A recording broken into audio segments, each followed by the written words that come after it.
kusoma mapato na matumizi, isipokuwa atakuja kusoma kiongozi ambaye anahusika na masuala haya, kiongozi wetu mwenye heshima kubwa ambaye tumempa dhamana ya kutuhifadhia pesa zetu na kutupigia hesabu. Na huyu si mwingine ni ndugu Kinyambe mweka hazina. Yeye ndiye atakayekuja kuzungumza hayo mapato yetu na ni jinsi gani tumeweza kuyatumia. Mheshimiwa mweka hazina, karibu sana kuzungumza na wananchi wafanya biashara. Anashukuru ndugu mbunge na ndugu viongozi kwa kukusanyika hapa. Lakini niwaambie tu, nimepokea vijana 4. Kana wafanyakazi 4 kwenye idara ya choo.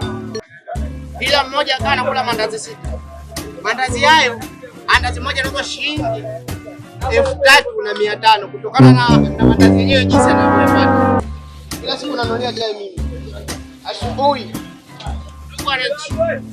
tukaingia kwenye vikombe vya chai. Chai ni shilingi 3,500. Pia kikombe kimoja. Kutokana na jinsi inavyopikwa. Inapikiwa kwenye flampeni. Angalau kidogo kinapikiwa kwenye sufuria, ningepata hata kwa buku. Nikaa nimepitisha. Na kila mmoja baada ya masaa 4 anasikia njaa kutokana na kazi yenyewe ilipokuwa ngumu. Ndugu Mheshimiwa mbunge, pia vile kaenda kwenye kutafuta magogo ya kuweka kwenye choo. Magogo yale yalifika. Tuliyaona? Ndugu mbunge, hawa siku walikuwa hawajaja wote. Hata mmoja hamna aliyefika. Nikuwepo bwana. Pia vile Mheshimiwa, nikaanza kuwalipia nauli. Kila anayekuja sokoni mtaji ana mimi nampa nauli kwa huduma zangu. Sina wapaga nauli. Unaweza kuongea hapo. Ushirikisho. Nishamaliza mkuu. Asante.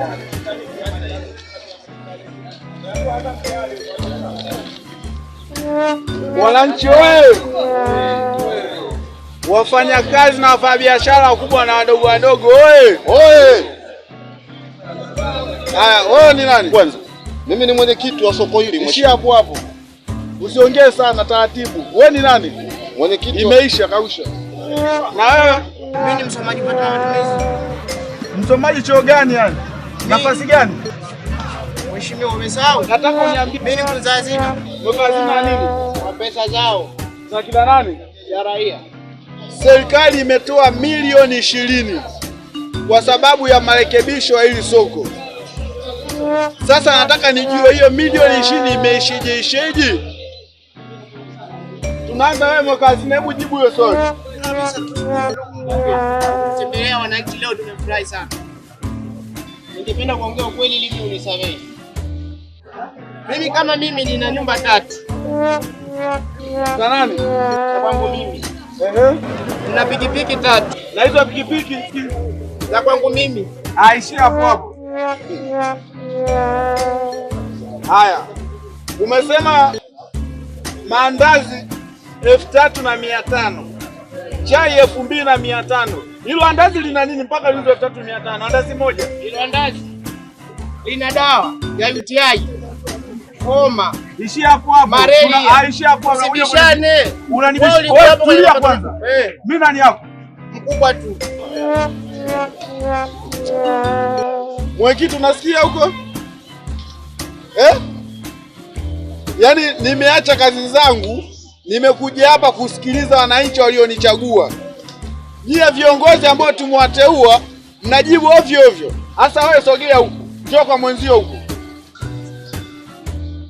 Kaa pale, ulikaa hapo.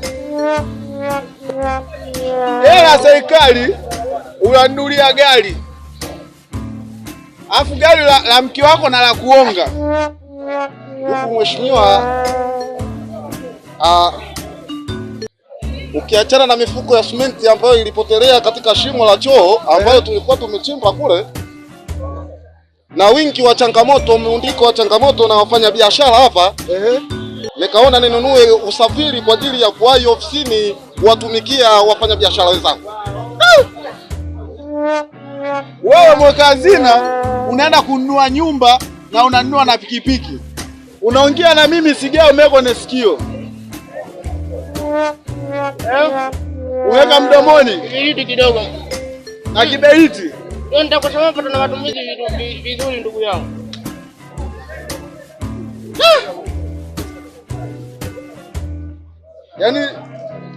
Yani mimi hapa sawa, hapo tunakutaga na huyu hadi bangi anakula mheshimiwa. Tunakula na bangi. Kwa maana hela za watu walikuwa wanazijengea kwake. Wasenge kweli nyie. Wewe msenge na wewe msenge. Kwa sababu tulia. Wewe mbona unaongea sana? Miezi mitatu tu mheshimiwa hawa. Walianza toka enzi hizo. Na nimejenga nyumba 3. Huyu ndiye mwenye vingi zaidi yangu. Wewe huyu ndo kana vingi sana. Sasa sikia. Nataka wewe wote wawili twende kule ofisi tu. Sasa askari wangu. Mheshimiwa mimi nitakupigia simu. Kausha basi, mbona unaongea sana wewe? Mimi nitakupigia simu. Wewe kabila gani kwanza? Kristo. Mimi wangu. Nataka watu ondoke nao. Wewe ajichanganye hao. Jichanganye uone. Beba huyu, beba na huyu. Wewe jichanganye uone. Wewe kidogo. Wewe bwana heshima mtu akifanya.